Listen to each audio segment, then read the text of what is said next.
Okay, for this lesson, for this lecture, we're going to be looking at the role of American business in the 1920s and why many people refer to the 1920s as the Roaring Twenties. Economically, on the surface, the 1920s are a boom time. We have here President Calvin Coolidge, who took over for Warren G. Harding when he passed away in 1923. Coolidge is elected on his own in 1924, where he will preside over the continuing prosperity of the 1920s. It is now 2:50 p.m. Students, if you're not under the direct supervision of a Taylor staff member, you must exit the building. That's nice. Okay. So what causes this prosperity and the wonderful economy of the 1920s? So we have the end of World War I, soldiers coming back.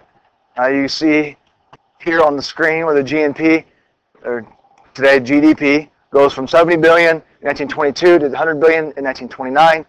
So over a 30% rise in the actual size of the American economy, and we give credit to the low taxes, the laissez-faire economic policies of the Republican presidents in the 1920s, and the continued investment in American business.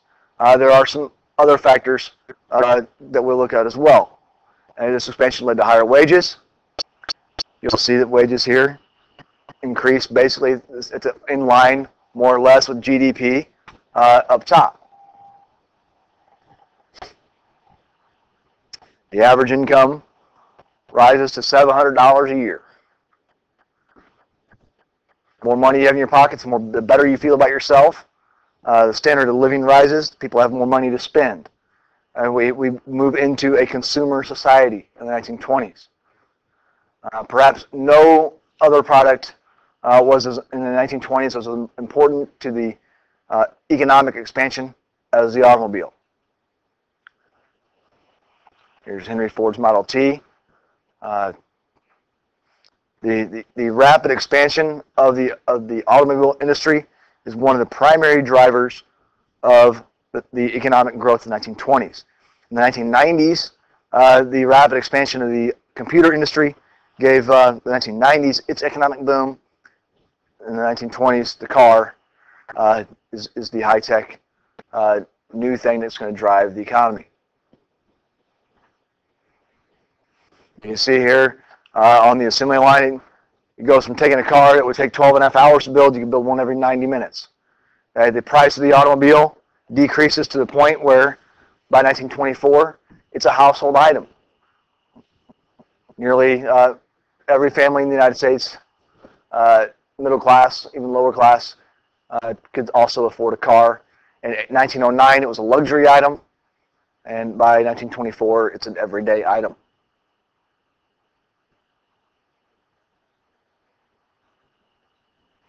You see how many cars there are by 1930, and one car for every 5 citizens. That's only Model Ts. It's a lot of Model T cars. So, as a result of the automobile industry, you'll see here, think about everything that goes into an automobile. That's going to drive other industries. The oil and gas industry, steel, rubber, glass, paint.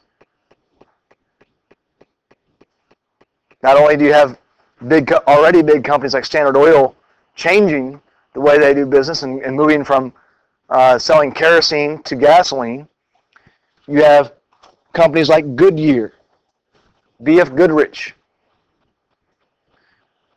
You have gas stations, U.S. Steel, all these already large companies becoming even larger because of the vast need for resources that the car will take up.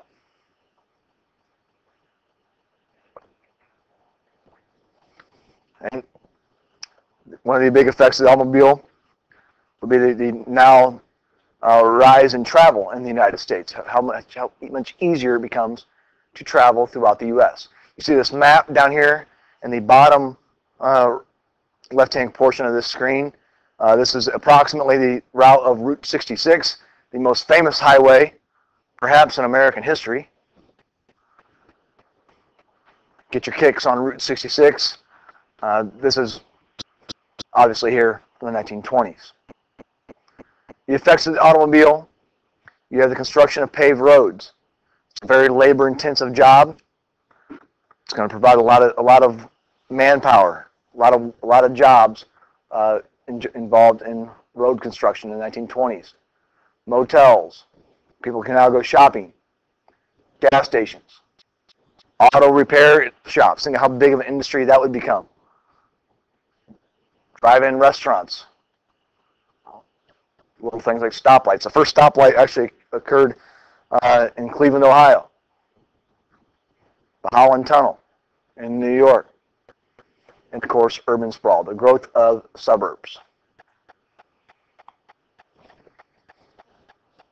If you have a house with a detached garage, it actually harkens back to a time before the automobile. Back in the mid 1800s, the late 1800s, you had your horse and carriage. You didn't want that next to your part of your house because horses smell and stuff like that. So it was separate from the house. So if you have a house today with a detached garage, that's part of that. Kind of the legacy of the horse and carriage days. Other effects of the automobile. The isolated rural family now could actually get in their car and go into town on a regular basis. Families can go on vacation. Think about how much more money people will spend now that they can go out and do things. It's a big factor of it. It's the convenience of it. It's the ease in which people can go and spend money. Women, young adults become more independent. The other end of this, other part of the 1920s economically that's going to help create the boom times, the roaring 20s, is the use of electricity. You'll see transforming the nations, not only in factories, right, but also the growth of electricity into everyone's homes. In 1920, think about that. Only 20% of the people in this country had electricity in 1920. This does not seem like a long time ago. By the end of the decade, it's at 67%. Now, what can you do with electricity? Think about all the new appliances that can be purchased to you that use electricity. Again, okay, people have money to spend. They're going to spend it. That's going to create new jobs.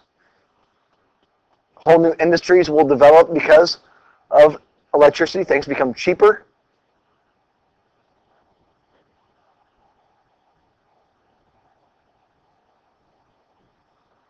You have more time on your hands. And chores such as washing clothes, doing dishes are not as tedious. Even the simple fact of having a refrigerator. Before, obviously, you would have to go to the market to get your food basically every day. Not anymore. All right?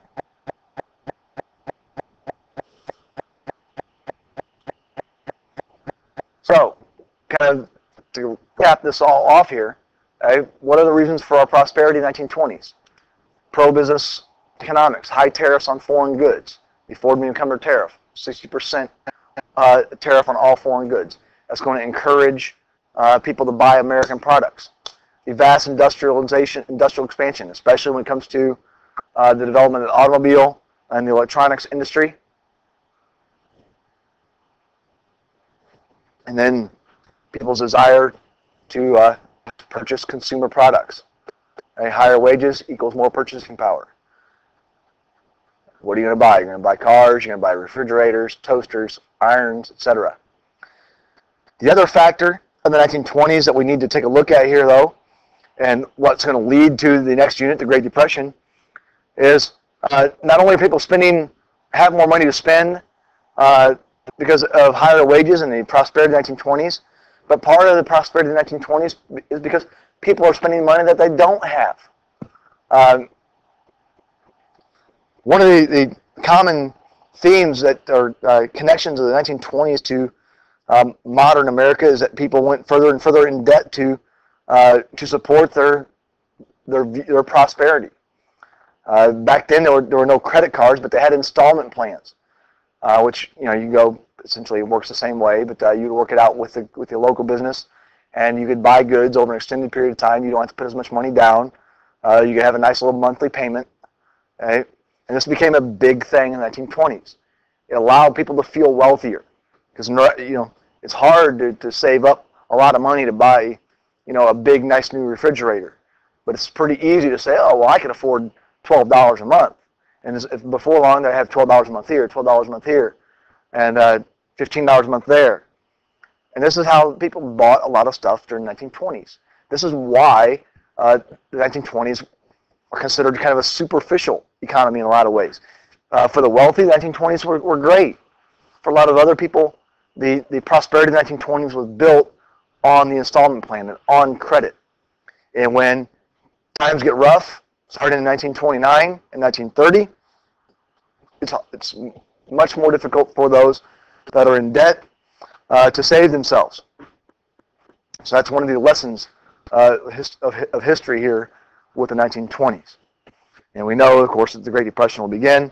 This is one of the big reasons why the Depression happens, is the availability of easy credit in the 1920s. All right. Be ready for your quiz tomorrow using these notes and the notes we did today in class.